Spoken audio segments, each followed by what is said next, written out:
Welcome, everyone, to another Track on the Record, Off the Record session. We have an exciting conversation today about building agentic AI. I'm Mary Beth Snodgrass. I'm your host and moderator and founder of the pack. And Cheri Hewlett is our guest speaker. She's an accountant. She's an SVP at Blackline and pack member. We're doing something a little bit different today than we've done in the past. Cheri will introduce herself and present. And we also have a engineering coach panel. Andrea and Jeff are with us for that. And they'll be asking questions and providing some of their thoughts and tips to Cheri. All right, so let's kick it off. Cheri, would you like to give us a bit about your background and how you started building your agentic solution? All right. I want people to see I don't necessarily come from a direct product/engineer background. Started military, but got education in both sides. So accounting, computer science, I was a little bit conflicted. But most of my working experience prior to the last 9 years was in the accounting domain of audit, advisory, tax. So it drove a lot of the things that I'll talk about today. But as mentioned, my current role right now is at Blackline. And the best way I can describe that for those who aren't familiar with what Blackline is, it's a finance solution. And I sit in the middle as a translator between product and technology, our engineers, our product leaders, and the actual users of our software. So sitting in the middle as things started to progress, I started to play around a lot with technology over the past decade now. So excited to share where that has led and what I have uncovered with AI. That's great. I think this is a great overview of your background and how you got into it. I'm just going to remind people again, since there's been more coming in, if you have questions, please put those in the comments. We're currently recording, and we'll be recording for the first half of the session. In my work now at Blackline, we're working with AI, of course, but through the lens of working with finance and accounting users, which is more cautious, risk adverse, and always looking for efficiency gains. I find myself always making sure that we're automating the right thing, making sure that we're not just automating a bad process. And how I've also looked at it is analyzing the process and making sure that I understand all of the inputs and am comfortable with the inputs that are coming in. As I started to look at the things that I was doing, I was looking at all of the technology that I used pre AI, Google Calendar, Outlook, iMessage, Apple Health. I got addicted to checking my sleep score and my resilience rating from my Aura Ring and using Teams or bouncing to Zoom. So many activities that were happening across different applications. And then we started to use AI. And so ChatGPT came out, created an account just like everybody else on the planet, started using ChatGPT for everything, started to migrate over to Claude, then started to try and explore other kind of wrappers around these to just get an understanding of what was happening. And as activity started to increase, I started to really look at the advice that I was giving in the finance and accounting field, making sure that they understood where all their data lived and what it was doing so that they could then be ready for AI. So I started to do the same thing with myself and started to look at if I could take all this information of all these things that I'm doing. And now I'm talking to ChatGPT about everything from what is in the area to do fun. How do I fix this sink? It literally knows everything. And now I'm bouncing over to Claude. How can I use all of this data to form an unbiased perspective on not just how I can get efficiencies, but what am I actually doing in my 24 hours across personal, across professional? Are these things that are helping me progress in my goals? Is there any correlation between the things that I'm doing or not doing and how it's impacting my productivity? So I got very interested in what this data, if I were to collect it, could do and what information it could provide. So I started building agents in ChatGPT, which is the first kind of step I took and was trying to create using webhooks or basically just sending a feed from all the conversations that I was having in ChatGPT and logging them in Google Sheets, doing that using Zapier, which for those that aren't familiar, just a workflow kind of trigger system to where I could have something that would trigger it in ChatGPT and it would send over and do a memory dump. But I found myself like creating all these different workflows and then it wasn't really adding much value. So 8 months later, I had a weekly accountability report. But other than that, that was pretty much it. Productivity was the same, effectiveness was the same. And I would probably even argue it's probably even worse because I was just spiraling into so many different things that I was trying. I started using all the systems. I started exploring how can I use this other workflow system to solve the problems that I'm having in Zapier. Lovable came out. Now I'm creating project after project and scratching this project and getting a new idea and doing a new one until I had to actually like step back and take my own advice that I give to the customers that I work with today. Let me get my data in order. Let me see what all the information is and then I started just going down a very technical of like, how can I build this system that can actually get me what I need, which is that information and that perspective and help me be more effective, more productive, help me see things that I'm not seeing and help me figure out better ways to work in a more optimized state. And where I landed, this conversation may change this, but for the past couple months anyway, I've branched out and emerged into creating a more technical agent that then also supports what I refer to as Echo COO, which is my personal agent that manages the day to day, takes these inputs, analyzes them, and then helps me with some of the tasks along the way. So basically, built a builder to help build the thing that I needed to do. And it went through a series of creating a bunch of agents and then scaling back down to just a few agents, creating a bunch of ways to record memory and then scaling back down to the right way of how I could record memory. So I learned a lot of lessons along the way, which probably some would be on the record, some might end up off the record of what worked, what didn't work, what sounded good because I had 30 agents, but really they weren't really doing anything and they were trampling over each other and how I landed in that. To break this down into what it does, I still get my weekly accountability report, but I've built it to where it can scan emails. It has a good understanding of the things that are important because I took the time to analyze that. I use Notion to analyze different critical details of my life, capture my travel preferences, where I live, all these different angles to give it a baseline set of information so that it knows something to build off of. It can block off calendar times if it's looking at the different inputs.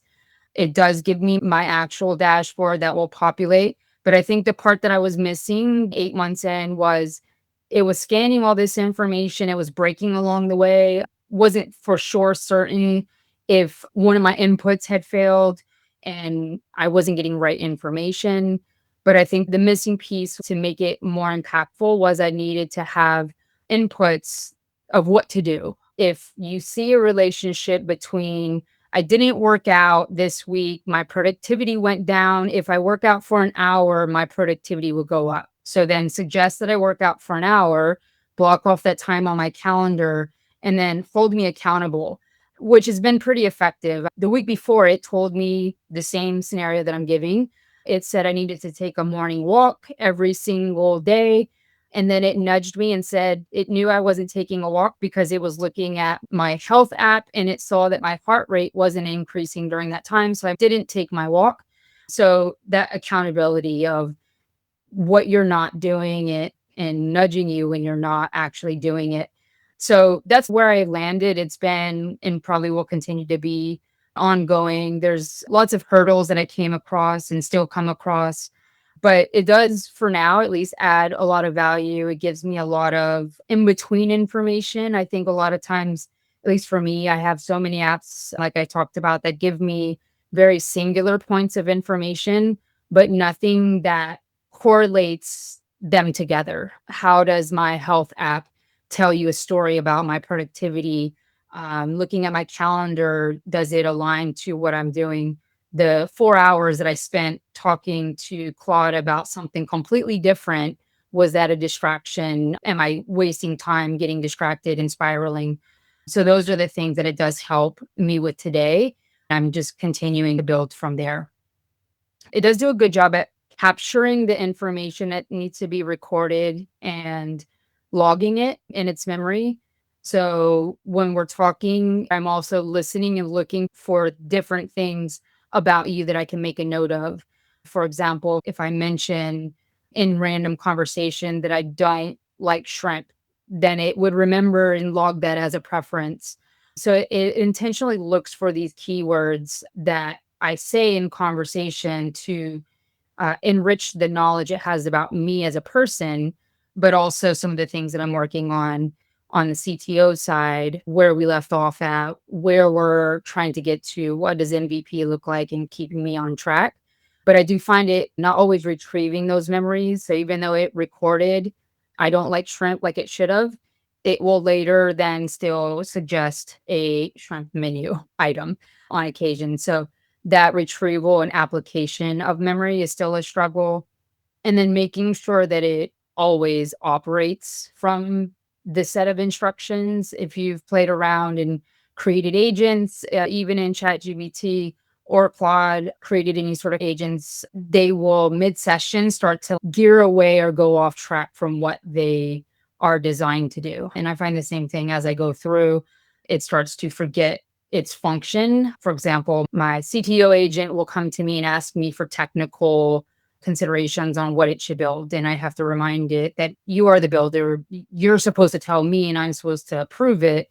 And then it remembers, oh, I'm a CTO and let me now give you the advice. So those are the types of ongoing struggles that I've been working with to just try and make sure that it's always operating in the most efficient way and not actually just costing me more time because I'm going back and forth and arguing with a bunch of agents. That's how my journey played out, and as I went through the accounting in me, always wanting to analyze the outputs, make sure that everything is accurate, the segregation of duties when I'm building one agent, is it the same agent that's checking its work and therefore is it biased? Is it assessing that it's effective when it's really not? So just trying to make sure that I'm building it in a way that actually gets me to my personal goal, developing a system that can help me be productive, help me see cracks that I don't see, but help me make the right decisions and prioritize the right things so that I am achieving the goals that I set.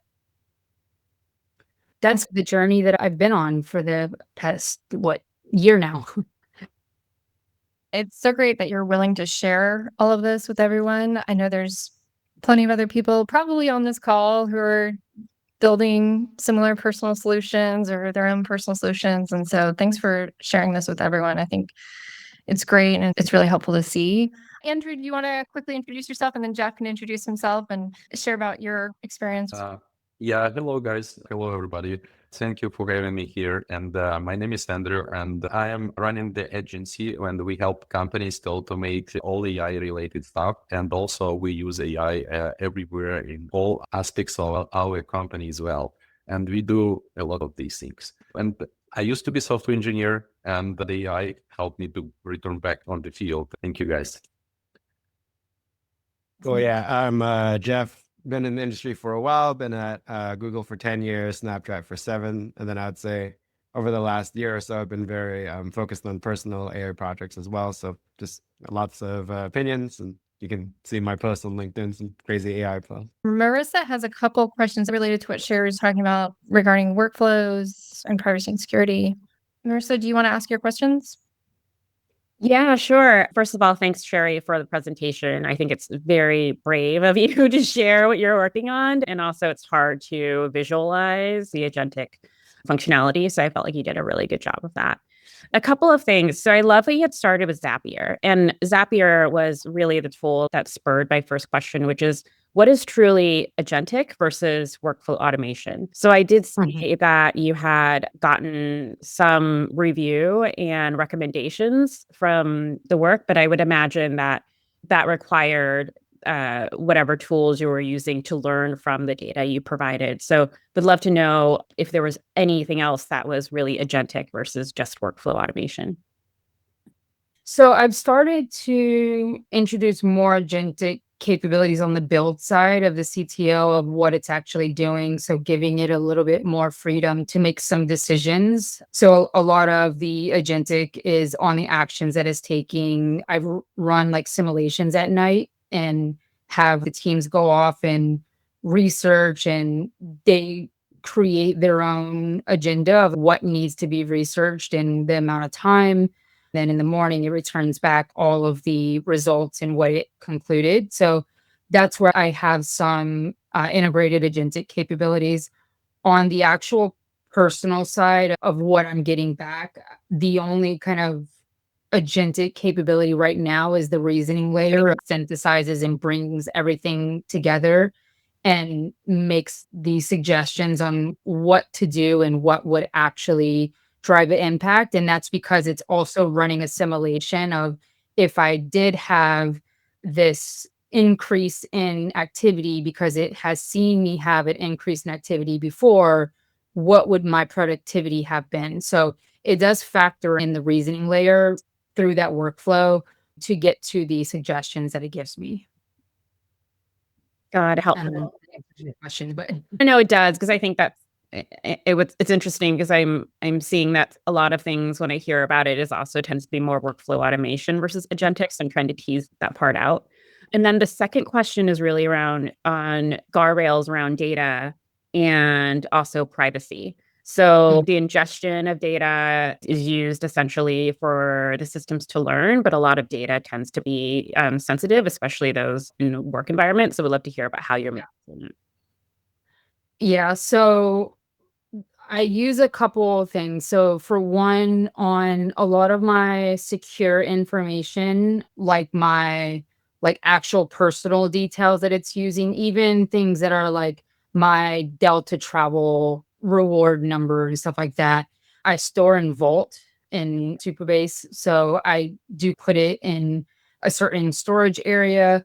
I do also embed certain injection, like when it's actually working autonomously, what it can and can't do with that sensitive information. But I do, as of now, I don't necessarily let it access, but I do put it in a separate carved out storage.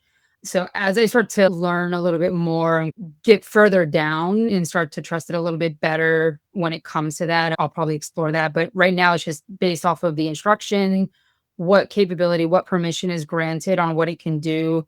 I don't let it edit anything that is considered like my personal data. Some of the action items I allow the agents to work autonomously and edit. Most of the data tables in Notion are completely derived and maintained by agents, except for some of those ones that I put out of scope inside of the workflow. So to answer your question, I try to keep it out of scope and non-editable and non-usable, and then I use Vault within Supabase. Got it. Thanks. Jeff, you had a question about pain points and OpenClaw. I guess my first question is just what's your like biggest pain point, you think? I would say it's rooted at it not maintaining itself. The drifting that's happening from the defined structure of the agent. And as I started to increase the number of agents in the initial trial, that's where I realized like it becoming a massive problem. So then I downsized to just two like primary like agents, but I still struggle with it drifting from those instructions, which then impacts all the other downstream things. Like if it didn't drift, it would remember to always retrieve memory and operate as an expert and always obtain high confidence level. But because it doesn't always stick to the defined instructions, and drifts away, it doesn't do those things. So that's been my biggest pain point, is just making sure that it's like, remember who you are at all times. That's been an ongoing struggle. Yeah, that makes sense. Did you try to do any context debugging in those situations? Like, what context is it really setting to the model? Yeah, I've done a little bit of exploring, and it's interesting because I think it's because I'm also using the agent to build itself that it finds these fixes that don't necessarily work. Mhm. It silently fails. So I've tried to also do like injection prompts or cues that will silently fail. And it's not until after that I realize that it failed. So it's that one I haven't really figured out. And that's where like the biasness of the agent The comes bias into is a play. very good topic, right? Like, I think if you use the agent to try to fix itself, it's kind of tricky, right? It's like doing your own surgery or whatever. Yeah. So, like, I would actually just open up standard Claude code, give it a shot, and you can give it a bit of an adversarial prompt, like, this totally went off track, something else did it, what can you find? And it'll start finding some good stuff for you. Yeah. So it will find, and then especially since Claude launched Teams, I've been having it leverage that to like also give a non-bias response. So now Echo's CTO can deploy at Claude Teams to do So research and look at what my actions were, what I did, and give me an assessment. I found that to be helpful, and it will assess where it went wrong and what it did wrong. It's the actual repairing it. It will generate a repair that then works for a little bit and then it doesn't work. are you using the CTO to initiate the work? Yeah, kind of. I would actually go fully independent stack. I would just open up a Okay. real terminal, get Claude code, Uh-huh. go like, Yep. you probably have logs of what's sent to the context when you call the API. It'd be like, what was actually sent? Yeah. And it's like, okay, why didn't you fetch memories? Usually you'll send something to the LLM, supposed to say, do tool call memory, then it'll fetch something. Yeah. And then you could ask Claude to go like, where exactly did it fail? Like, did it even say use the memory tool? Right. And then you have to adjust the prompt type of thing. Yeah. That's a good idea. I even tested using ChatGPT to test Claude to completely separate. But yeah, I'll have to try that and try to figure out if it can kind of debug and give like actual information. I try to get it to log it in a way that I can actually review and see Mm. what it actually determined in like a log. But would love to keep picking your brain on what you've tried on that. I would say like, so let's say you get ChatGPT to look at your thing, right? Which ChatGPT are you using? You mean like the website? Do you mean the codex? Codex. Okay, you're using codex, right? Okay. So Codex is pretty good too, but I think whether you use Claude or Codex, you definitely don't want the CTO involved if you're debugging the CTO. And later on, you Yeah. can get fancy and you can have a debugging agent, a CTO, and a COO. But I would say like it's good to get the building blocks good first. So like once you've got a really good process with Claude, Codex, whatever, you've got that, then you can make it more agentic, run it automatically for you, right? But if your manual thing is still getting worked out, then it's not ready to automate, until you're like, you know Yeah. what, I can do a manual prompt, I can run Claude, I can figure things out. And then I'm like, hey, I want to run this every day or every whatever, 30 minutes Got it. or whatever. Okay. Yeah, I'll definitely try that. And then one more thing it's good to cover. The LLM is stateless. Mm. Imagine every time I talk to you, my memory was wiped. Yep. So every time I talk to you, we have to replay our whole interaction history. Let's say it's like 30 minutes of interaction history. I have to re-experience all of it. Then I re-experience your next sentence. And then I'm like, okay, what's my next sentence? So it's actually very like stateless. And I think, Yeah. you may already know it too, but it's just good for the audience to know this. When you're debugging that LLM, all it really has is the context that you're sending it. It doesn't remember anything about anything you've done like with it before. So that context in a certain way is like just all you have usually. And some people will do like model training and custom things like that. But I think for most people, they're actually not doing that. They're actually going, what is the best context I can send to the LLM to get the best answer? And then usually that's like, okay, here's what I want to do. It comes back and it goes, use these tools. So it could say, look at these files. It could say, fetch memories. You can define the tools that you want to do. You execute that, you give it back that output of the tools, and then it gives you your final answer. So usually it's like a two-stage thing. Depends on the SDK, of course. Yeah. Yeah, that's a good call out. The other thing I was thinking, oh, if I just store these details somewhere, then it can access this information and it can use it. And then I started to learn about what file types can agents read best and interpret. And so when I was using Google Sheets, I thought, okay, I'm just doing a data dump, and it's basically just a log.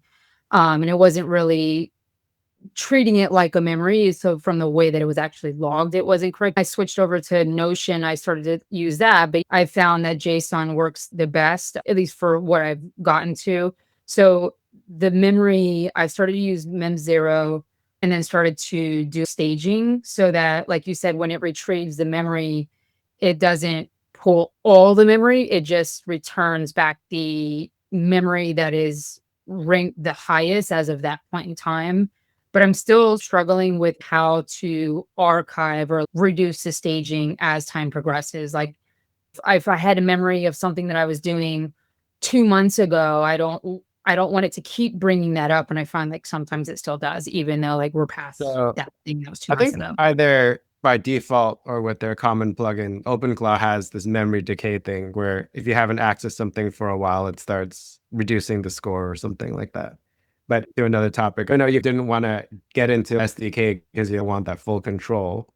But what Yeah. about open source, right? Where you still have that full visibility. You can do whatever you want. You can fork it. You can change it as much as you want.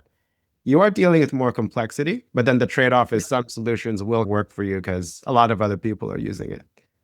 How do you think about that balance? And have you tried the open cloud, right? Which is the famous thing everyone will probably ask. Yeah.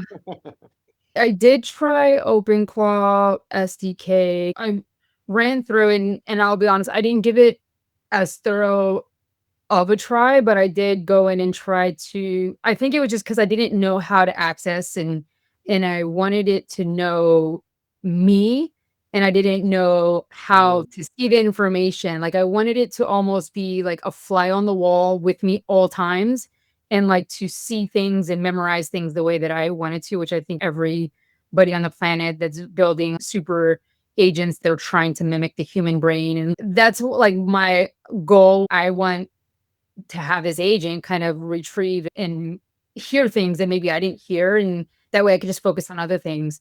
And so I think the answer was like, I didn't get in there enough to know what it was actually doing or figure it out. And I got stuck on like, if I can't see it, then like, how do I know that it knows me? The main thing is you can actually definitely see it, but it's not by default. But if Right. you install it with the normal whatever library or NPM, then it's like whatever, right? But you Yeah, probably got will it. want to fork it. So you copy the code, you can add logging anywhere you want, and it's just like you have a copy of the code type of thing. Got it. And Yeah. I would recommend like you run it side by side with your solution. So Okay. default memory, you'll have your memory, and you go log everything you fetch from memory, and then your system should. And then you just pull it up and you're like, you know what? My thing's better. Or maybe not. We're over the halfway mark, so I'm going to stop recording.